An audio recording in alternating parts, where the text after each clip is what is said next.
여기 마신과 전쟁을 치르고 있는 인류 최후의 생존자 제피르.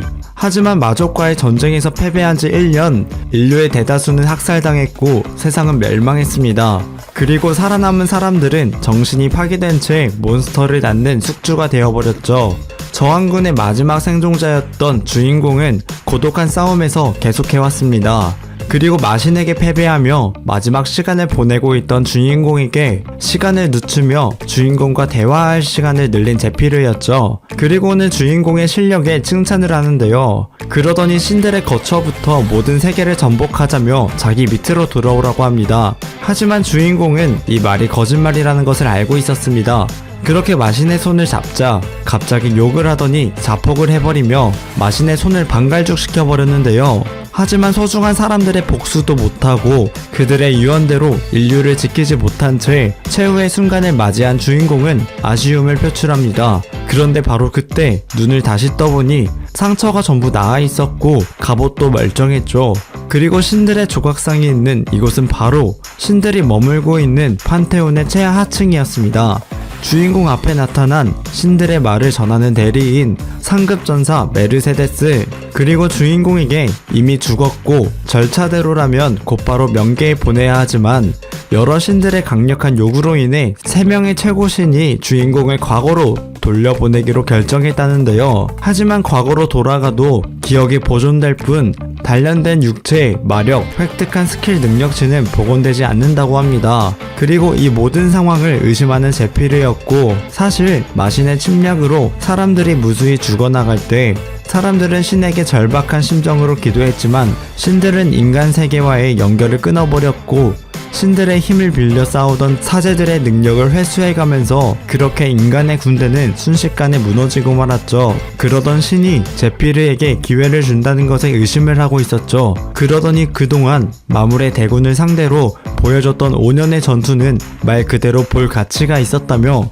조금 더 재미있는 것을 보여달라는 신들, 인간들을 장난감 취급하는 신들에게 화가 난 주인공은 메르세데스를 공격해보지만 공격이 통할 리가 없었고 바로 제압당해버리죠. 과거로 돌아가게 되고 그렇게 신전에서 노예 생활을 하던 때로 돌아오게 되었죠. 그리고 회개를 하게 되면서 신들에게 받은 회귀 특전 보상을 확인해보는 주인공이었습니다. 그렇게 최상급 스킬의 아이템까지 최상급 스킬 중에는 방어력을 대폭 높여주며 자신의 방어력보다 낮은 데미지를 완전히 무시하는 스킬도 있었죠. 그렇게 지금의 일을 열심히 하며 하루 일당을 끝낸 주인공이었습니다. 그리고 여기 사람들은 빛의 여신 아리아를 찬양하고 있었는데요. 3대 최고신 중 하나, 빛의 여신 아리아의 신전은 대륙 최대의 종교이자 대륙 최대의 대부업체였죠. 그리고 이곳에 있는 이들은 몬스터에게 삶의 터전을 빼앗기거나 모험가였지만 신전에 구조된 후 막대한 치료비를 못 갚아서 노예가 된 인간들이었고 어깨에 있는 노예 각인이 있는 한 마음대로 움직일 수가 없었고 허가 없이 활동 구역을 벗어나면 심장이 멈춰 즉사해버리고 말죠. 그렇게 주인공은 몸값을 치르고 자유의 몸이 되어 이곳을 떠날 계획을 세웠는데요. 그렇게 상점을 이용하는 주인공이었고 옆에 나타난 노예 꼬마아이 덕분에 자기네 조가 1등을 했다며 감사를 표하죠. 그리고 주인공은 이곳에서 값비싼 회복수를 구매하는데요. 심지어 대출까지 받아버립니다. 사실 회복수를 이렇게 많이 구매한 이유는 체력을 소량 회복시키는 신전의 인기 상품이자 대량으로 마시면 마력의 최대치가 상승한다는 숨은 효과가 있었기 때문이었죠. 가격 대비 효율은 쓰레기였지만 주인공에게 주어진 두 번째 특전, 모든 비약의 효과를 500% 극대화시켜주는 스킬 효과가 있었기 때문이었습니다. 그리고 주인공은 돈을 벌기 위해 사냥방과 던전으로 향했고 사실 주인공은 이들 중 한 명을 전생부터 알고 있던 사람이었죠. 원래대로라면 이 던전에서 2명은 죽는다는 사실을 알고 있었고 그렇게 던전에 있는 몬스터를 처치하며 앞으로 나가는데요. 그리고 그곳에서 코볼트의 뼈를 발견하게 됩니다. 바로 그때 프레데터라는 대형 몬스터를 마주하게 되었고 그렇게 함께한 파티원들은 소수묵책으로 당해버렸습니다. 그 앞에 주인공이 프레데터를 막아서게 되고 주인공은 세 번째 특전을 사용하는데요.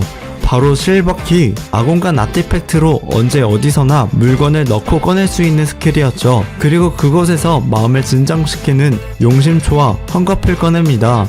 그렇게 비약의 효과를 극대화하는 특전으로 좋은 시너지를 내는 주인공이었죠. 그리고 작전의 회복수를 통해 마력을 얻어내며 프레데터의 두개골을 뚫을 수 있을 만큼의 힘으로 마력을 방출시키며 치열한 사투 끝에 대형 몬스터 프레데터를 처치하였죠. 던전에서 나온 몬스터의 사체, 마석, 아이템까지 신전 노예들은 그중 어떤 것도 가질 수 없었고 노예들이 획득한 모든 것은 신전의 것이 되었죠. 사냥반 전투 노예가 가질 수 있는 것은 그저 클리어 보수와 전리품의 가치에 따른 보너스 뿐이었습니다. 프레데터의 사체를 브로커에게 넘기면 훨씬 많은 돈을 벌 수가 있다고 생각한 주인공이었죠. 그리고 여기 사냥반의 조장은 바깥에 대기조가 기다리고 있기 때문에 던전에서 얻은 아이템을 숨길 수가 없다고 하는데요. 하지만 주인공이 가진 특전 스킬 아공간 마법으로 프레데터의 사체와 주변에 흙 뿌려진 피까지 저장하는 주인공이었죠. 노예의 신분을 빨리 벗어나고 싶었던 주인공이었고 그렇게 앞으로 3개의 던전을 더 깨주기로 하는 대신 몬스터의 사체와 아이템은 주인공이 가져가겠다고 협의를 보게 되었죠. 사냥반 조장을 이용하여 주인공을 지명하였고 소속사로 합류시켰죠. 그리고 주인공 제피르는 무슨 일이 있어도 한 달 뒤에 열리는 신전 기사들의 대규모 레이드에 참여해야 했습니다. 그 이유는 그곳에서 온 대륙에 파란을 불러올 아이템이 발견되기 때문이었고 지난 생에는 참여하지 못했지만 이번 생에서는 미래를 바꾸기 위해선 레이드에 참가하여 그 아이템을 손에 넣어야 했죠. 그렇게 사냥반 조장과 마을을 걷다가 한 무리들을 마주합니다. 그리고 조장이 주인공에게 고개를 숙이라는데요. 이들은 2단 신문관 대행의 직속 노예들이었고 같은 노예이긴 하지만 상급자처럼 대해야 한다는데요. 이 무리들은 2단 수사 명목으로 절차 없이 아무 때나 함부로 할 권한이 있었습니다. 특히 여기 사람을 죽이고 싶어서 안달난 2단 신문관의 일을 하고 싶어하는 사하크, 그리고 사하크는 주인공을 불러세웁니다. 그냥 서 있는데도 빈틈이 없다며 엄청난 고수라는 점을 직감하죠. 주인공이 최강반에 들어갔다가 지명받아 사냥반으로 올라왔다는 점에서 의심을 하며 주인공을 마신 숭배자라고 칭하는데요. 마신 숭배자는 마신 타르타로스를 숭배하는 신도들이었고 앞으로 인류의 존망을 건 대전쟁을 패배로 이끄는 인류의 배신자였죠. 현재 이곳은 마신 숭배자를 이단 종교로 생각하고 있었기에 주인공을 신분하겠다는 사하크였고 이들은 레드필드 스킬을 사용하며 아군의 능력치를 강화시켰죠. 엄청난 무기로 상대하는 사하크와는 달리 맨 주먹으로 상대하겠다는 주인공이었고 주인공을 발로 걷어차 보았지만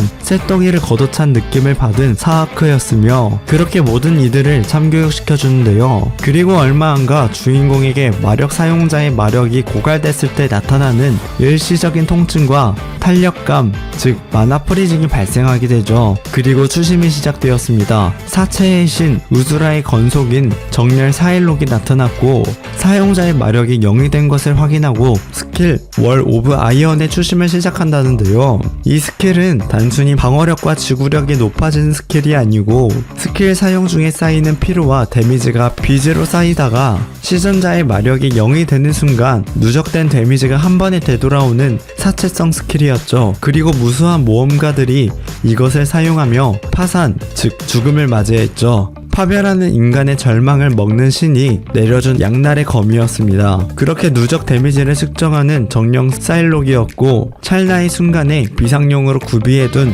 회복석을 마시며 추심 이행에서 벗어날 수 있게 되었죠. 그렇게 정신을 잃었고 눈을 뜨자 수녀가 있었습니다. 사실 상점에서 받았던 대출 상환 기간이 지나버렸던 것이었고 손가락과 신장을 자르겠다는데요. 바로 그때 의문의 이름을 말하는 주인공이었고 이에 놀라며 주인공에게 정체를 묻는데요. 그건 바로 몬스터 브로커 화이트 로즈였죠. 빛의 신전의 수녀 안나, 프림로즈, 그리고 그녀가 가진 또 하나의 얼굴, 뒷세계 인물과의 연출로 몬스터의 사체, 장비, 작물, 거래를 중개하는 브로커 화이트 로즈. 주인공이 찾고 있던 브로커였고 이 여자와 거래해서 아이템을 구매할 생각이었죠. 그렇게 이곳에 프레데터의 시체를 꺼냈고 판매하는 대신 몇 가지 구매 목록을 제시하였는데 이 중에 못 구하는 건 없지만 문제는 돈이었고 총 합 5,000 골드라며 프레데터 3마리는 더 잡아와야 한다는데요. 그렇게 3주 안에 구해오겠다는 주인공이었고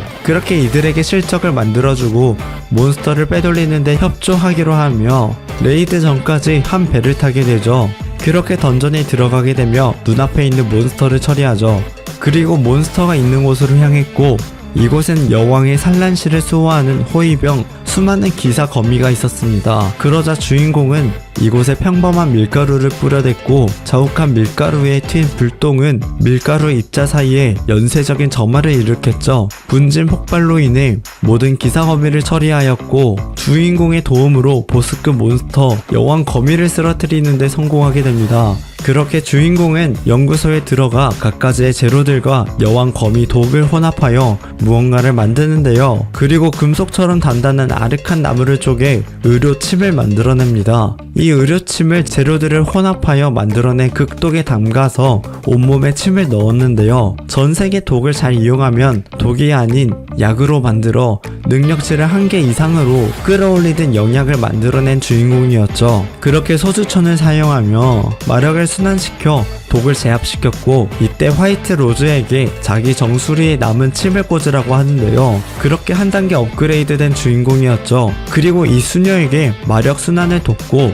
마법 방어력을 높여주며 저주 해체 스킬을 사용할 수 있는 정화의 반지를 받아냈죠. 그리고 이들에게 날라온 한 장의 초대장. 그렇게 주인공은 이곳으로 향하게 됩니다. 신전 기사들의 레이드까지 앞으로 약 20일 이들이 향할 던전은 일반적인 던전이 아니었죠. 바로 그곳은 세계 9대 난제 중 하나인 추악한 공주의 무덤 고대 왕국 메데이아의 초거대 유적으로 극악의 난이도로 인해 10년 넘게 공략 중이었지만 아직까지 보스룸에 도달하지 못했죠. 그만큼 레이드 파티의 참여 자격 기준도 까다로웠습니다. 지난 1년간의 실적 총 5위까지의 사냥조 또는 참가가 확정된 사제의 직속 노예 및 직속 노예의 추천서를 받은 자 중 하나를 충족해야만 파티에 참가할 수 있었습니다. 주인공의 사냥반이 지금부터 아무리 실적을 쌓아도 연간 랭킹 5위 안에 들어갈 수 없었기 때문에 이번 생에 여기 2단 신문관 마티아스의 직속 노예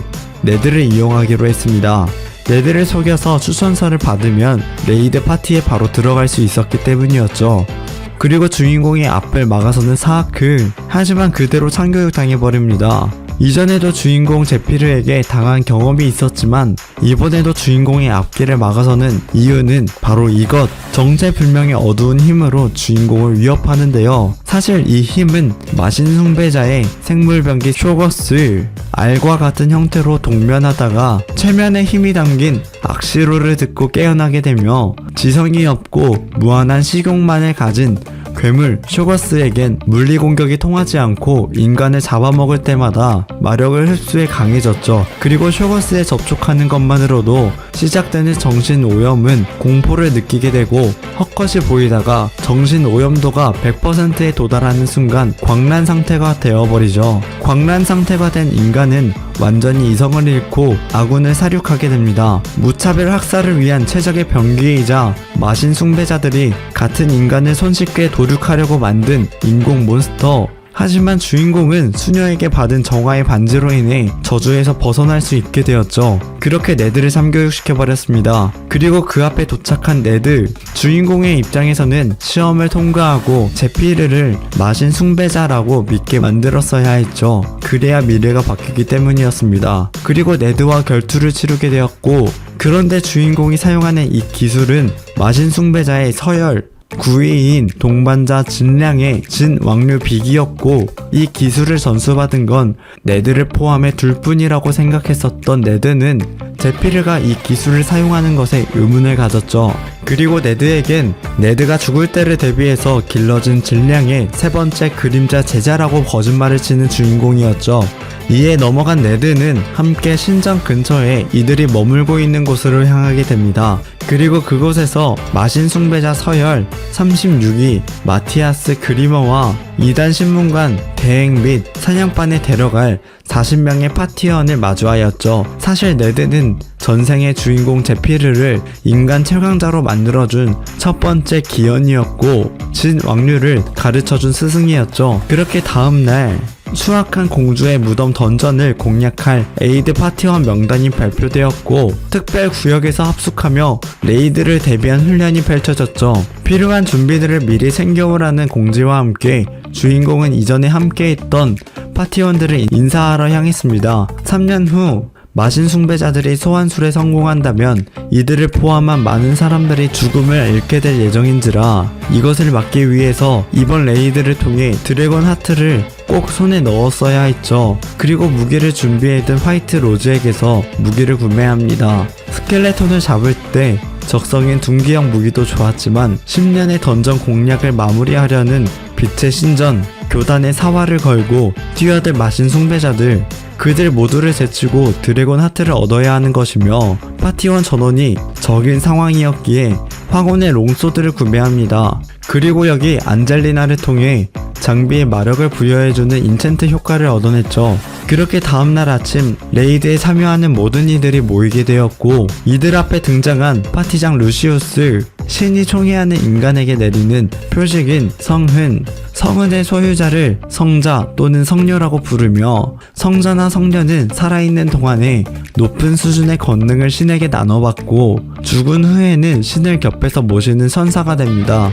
그리고 10년간 공략하지 못한 추악한 공주의 무덤 공략에 마침표를 찍겠다는 예언을 말하게 되죠. 그렇게 이들은 던전에 입성하게 되고 파티장 루시우스가 합세하여 8층을 단숨에 클리어합니다. 그리고 임시 회의실에서 회의 시간을 갖는 팀장들이었죠. 1년 전 마주보는 것만으로도 이들의 전의를 꺾어버린 보스룸의 문지기가 있었습니다. 그리고 여기 주인공은 홀로 어딘가로 향했으며 벽을 누르자 손잡이가 달린 의문의 장치가 나왔고 레버를 당기자 던전이 움직이기 시작했습니다. 그것은 다시 말해 아주 잠시 동안 같이 없었던 곳에 길이 생기고 관문이 무용지물이 되며 운 좋게 길만 잘 찾으면 보스룸까지 도착할 수 있다는 뜻이었죠. 그리고 끝내 보스방에 들어오게 된 주인공 제피르와 네드 그렇게 보스를 상대하였고 이전 생의 던전 공략 보고서에 따르면 루시우스는 반죽음 상태에서 기적적으로 이 보스를 상대로 승리했다고 알려져 있었죠.